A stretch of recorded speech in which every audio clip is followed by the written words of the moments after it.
De belles marchandises à vendre, de belles marchandises à vendre. Blanche-Neige jeta un coup d'œil par la petite fenêtre. « S'il vous plaît, partez, je n'ai pas le droit d'ouvrir la porte, je ne dois laisser entrer personne. »« Mais tu n'as pas l'interdiction de regarder. Viens, viens regarder par la fenêtre. » Eh bien, on ne m'a pas dit que je ne pouvais pas regarder par la fenêtre. Et la vieille sorcière lui tendit le joli peigne empoisonné. À l'époque, lorsqu'une jeune fille était sur le point de se marier, on lui sculptait un peigne qu'elle pouvait mettre dans ses cheveux. Blanche-Neige se dit qu'elle se marierait peut-être un jour, et que ce serait un magnifique peigne à avoir.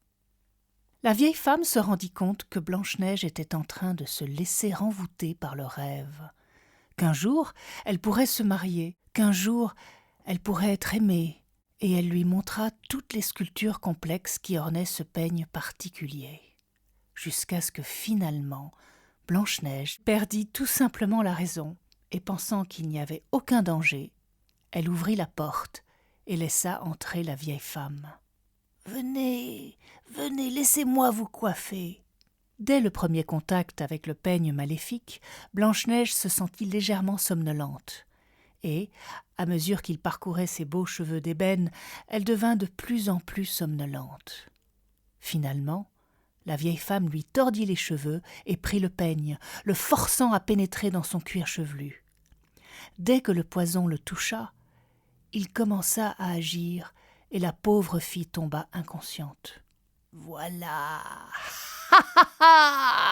Une personne morte n'a plus besoin de se peigner les cheveux.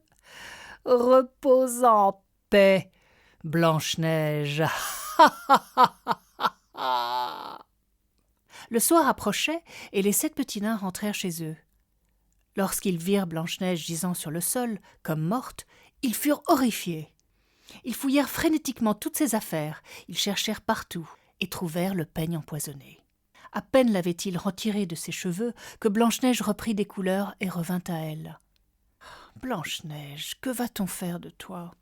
Nous t'avons dit de ne pas ouvrir la porte, tu ne dois laisser entrer personne. » Et ils l'avertirent une fois de plus de rester sur ses gardes.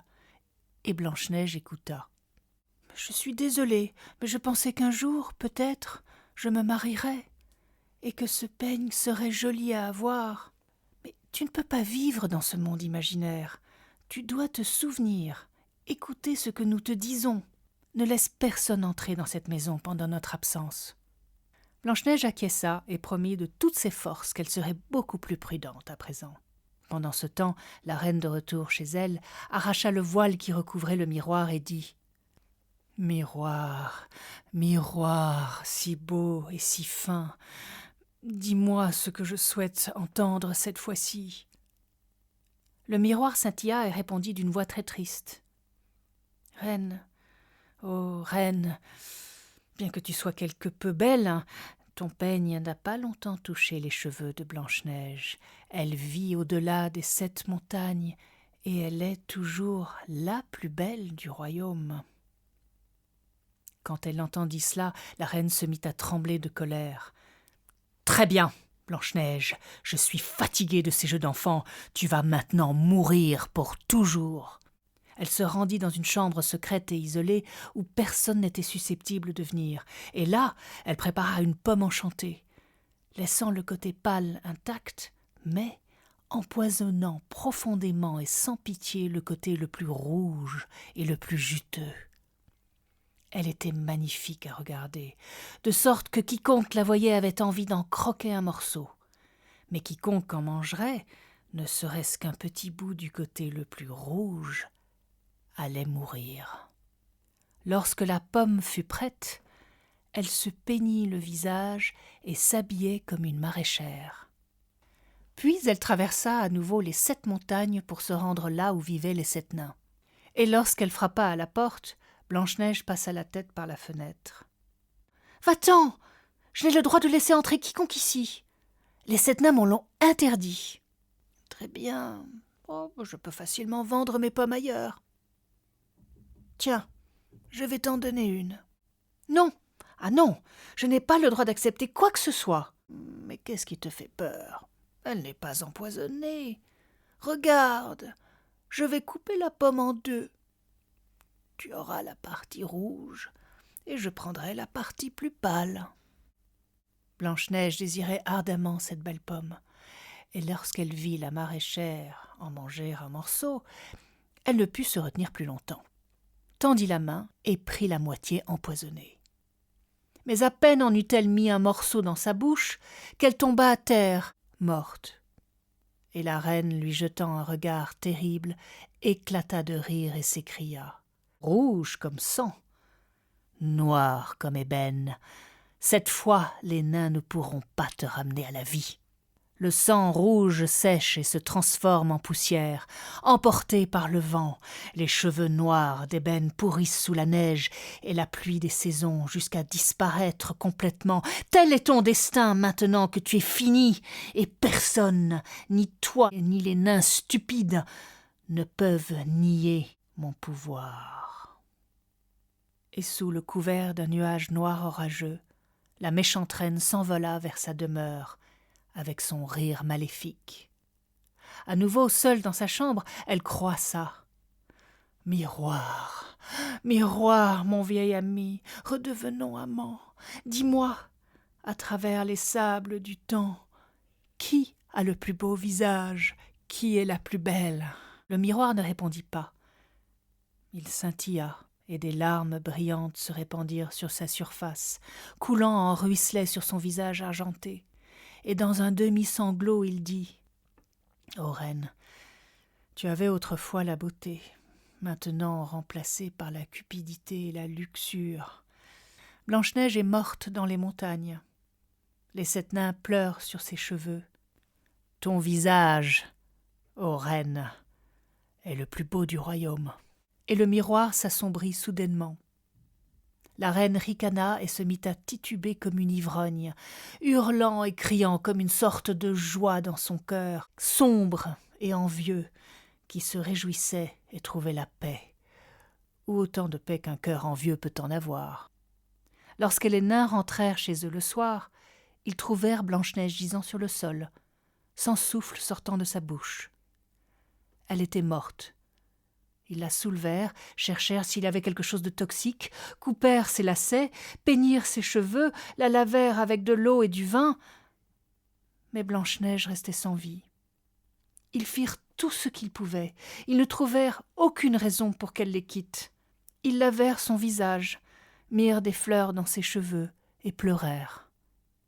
Oui, pleurèrent. La pauvre enfant était morte, et restait morte. Puis, ils la déposèrent sur un cercueil et s'assirent tous les 7 autour, se lamentant pendant 3 jours entiers. Ils l'auraient enterrée, mais elle semblait toujours vivante, avec ses belles joues roses. Nous ne pouvons pas la cacher dans la terre noire. Ils fabriquèrent donc un cercueil en verre transparent, afin qu'on puisse la voir de tous les côtés. Ils la déposèrent dedans et écrivèrent en lettres d'or son nom, précisant qu'elle était autrefois la fille d'une reine lointaine qui incarnait la bonté, et d'un roi qui, bien que bon, n'avait pas compris. Ils placèrent ensuite le cercueil sur la montagne, et l'un d'eux restait toujours à côté pour le surveiller. Les oiseaux vinrent eux aussi pleurer Blanche-Neige. D'abord un hibou, puis un corbeau, et enfin une colombe. Pendant longtemps, Blanche-Neige resta dans le cercueil sans changer d'apparence, comme si elle dormait. Même dans la mort, elle semblait encore vivante, car elle était toujours aussi blanche que la neige, aussi rouge que le sang, et ses cheveux étaient aussi noirs que l'ébène. Une nuit, un guerrier endurci arriva de la partie la plus sombre de cette forêt. Il avait passé toute sa vie à errer d'une guerre à l'autre, le sang lui arrivant jusqu'aux genoux, les cheveux collés et le visage couvert de sang séché, les mains coupées, meurtries et couvertes de cicatrices. Au sommet de la colline, il vit quelque chose briller au clair de lune. Il la gravit et trouva un nain féroce qui faisait office de sentinelle et qui tira son épée. « N'approchez pas ! Vous pensez pouvoir me faire du mal ? Je pourrais vous briser le cou du bout des doigts. » Et le nain s'approcha avec son épée. « Je vous transpercerai, monsieur, si vous faites un pas de plus vers elle. » Et le guerrier réalisa qu'à l'intérieur de ce cercueil de verre se trouvait une femme. Il tomba à genoux, regarda à l'intérieur et posa ses mains sur le cercueil. « Qui est-ce ? Mais qui est-ce » Et le nain répondit « C'est la pureté incarnée, c'est Blanche-Neige. » Et l'homme en haillons dit « Laissez-moi la prendre, laissez-moi l'emmener avec moi. »« Ah non, non, non, non, non, non, non, vous voulez rire, nous ne pouvons pas la laisser sortir de notre vue, nous ne pouvons pas nous séparer d'elle, ni pour l'amour, ni pour l'argent, ni pour quoi que ce soit. » Puis tous les autres nains se réveillèrent et se tinrent debout dans le clair de lune. « Non, nous ne pouvons pas. Non, non, non, nous ne pouvons pas la laisser partir, jamais, mais jamais. » Et le matin, et la nuit suivante, ce guerrier hagard se tenait près du cercueil, près de la femme qui était morte mais semblait encore vivante. Et il continuait à supplier les nains. « De ma vie, mon cœur n'a jamais ressenti d'amour. Je ne connais rien d'autre que la haine, la guerre et le meurtre. Mais quand je regarde cette femme, j'entends mon cœur m'appeler. Viens me chercher, viens me trouver. Je ne suis pas perdu, c'est toi qui es perdu. Je suis toujours là. S'il vous plaît, ne me laissez pas mourir sans mon cœur, s'il vous plaît. » Et les nains l'écoutèrent et comprirent. Ils virent que sa souffrance était grande et sincère. Ils eurent pitié de lui et acceptèrent qu'il emporte Blanche-Neige dans son cercueil jusqu'à son campement situé à proximité. Il appela ses hommes qu'il appelait princes, mais les nains ne savaient pas qu'il l'était. Cela leur importait peu. Ce qui comptait, c'était la sincérité de son âme, de son cœur. Les hommes haussèrent le cercueil sur leurs épaules et « Oh mon Dieu !» L'un d'eux trébucha sur une racine qui dépassait du sol, et le cercueil s'écrasa, brisant le verre dans toutes les directions. Le corps de Blanche-Neige tomba du cercueil, et le choc de la chute fit sortir de sa gorge le morceau de pomme empoisonnée qui y était resté coincé. Soudain, elle ouvrit les yeux et revint à la vie. Et les nains et le prince hagard étaient émerveillés. « Celle qui nous avait quittés nous est revenue. » Le cœur du guerrier qui s'était glacé, dégoûté par tout ce qu'il avait fait, est revenu parce qu'il a ressenti de l'amour, parce qu'il a été en présence de la pureté. Blanche-Neige était un peu déconcertée, mais elle regarda autour d'elle et dit « Je viens de faire un très long rêve dans lequel se déroulaient exactement les mêmes événements, dans lequel vous aviez fabriqué un magnifique cercueil de verre et vous ne vouliez pas me quitter, et dans lequel venait quelqu'un qui avait perdu tout sentiment et dont le cœur lui était rendu d'une manière ou d'une autre. Et ainsi, tous se réjouirent. Et bien sûr, le prince voulut demander la main de Blanche-Neige, et les nains trouvèrent que c'était un bon parti. Ils se mirent donc à préparer le festin de noces, et pendant ce temps, la méchante belle-mère de Blanche-Neige retira le voile et demanda au miroir avec impatience « Oh, miroir, miroir, mon vieil ami, dis-moi les mots que je souhaite entendre à nouveau. Je suis ici, je me tiens ici. Qui est la plus belle du royaume ?» Et le miroir ondula comme il ne l'avait pas fait depuis des mois et des années. Des larmes de joie coulaient sur son verre. « Vous, ô reine, avez la beauté, oui, certes, c'est vrai, mais la future mariée, Blanche-Neige, est bien plus belle que vous. »« Quoi ? La future mariée ? Cela ne peut pas être vrai !» Une curiosité jalouse la consumait, car la reine n'assistait jamais au mariage, car c'étaient des événements heureux, mais elle voulait voir si le miroir disait la vérité. Elle enfila donc une robe qui, selon elle, surpassait celle de la mariée, et une fois sur place, elle vit non seulement que la mariée était bien Blanche-Neige, mais aussi que sa beauté était inégalable, et que sa gentillesse et son accueil envers chaque invité étaient si gracieux, si attentionnés et si charmants. La reine ressentit un sentiment nouveau, qu'elle n'avait jamais éprouvé auparavant, qu'elle n'avait jamais imaginé. La vieille reine se sentit si amère, elle ressentit de la peur. Oui, de la peur.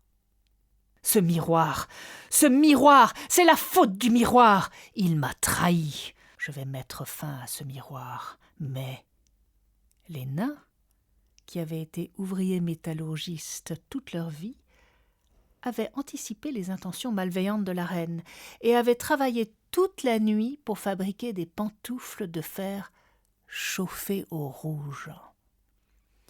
Ils lui enfilèrent de force les pantoufles. Et une fois celle-ci aux pieds, elle ne pouvait plus s'arrêter de danser. Même si elle se débattait et les maudissait pendant qu'ils les lui enfilaient, elle devait danser et danser, jusqu'à ce qu'elle tombe raide morte. C'est ainsi que le miroir magique fut sauvé par un acte extrêmement difficile, accompli par des cœurs paisibles, ceux des nains. Un acte nécessaire pour s'assurer que ce qui tente d'étouffer, d'empoisonner les pensées, de déformer et de tuer les idées et le cœur de l'âme pure, ne puisse plus jamais le faire. Le miroir magique fut sauvé, puis hérité par Blanche-Neige, qui l'utilisa à bon escient afin de voir et d'entendre les choses que toutes les femmes devaient entendre et voir au cours de sa vie. Elle utilisa le miroir pour entendre et voir ceux qui étaient dans le besoin, afin de pouvoir les aider. Elle utilisa le miroir pour voir qui et où quelqu'un serait dans la joie, le soulagement et la célébration. Et jamais plus ce miroir fut utilisé pour la haine, l'envie ou la cupidité. Certaines personnes disent que c'est la fin de l'histoire, mais ce n'est pas le cas. Beaucoup pensent que c'est une histoire sur Blanche-Neige, ou sur la douce reine qui souhaitait avoir un enfant, ou une histoire sur une méchante belle-mère, ou sur le cœur retrouvé du chasseur, ou alors sur le sens retrouvé de la vie et de l'amour du prince guerrier. Certains pensent que c'est une histoire sur les nains courageux et gentils, ou sur toutes les créatures qui viennent protéger Blanche-Neige. Mais ce n'est pas le cas. Non, ce n'est pas le cas. C'est une histoire sur le miroir. Le miroir béni. Oui, béni.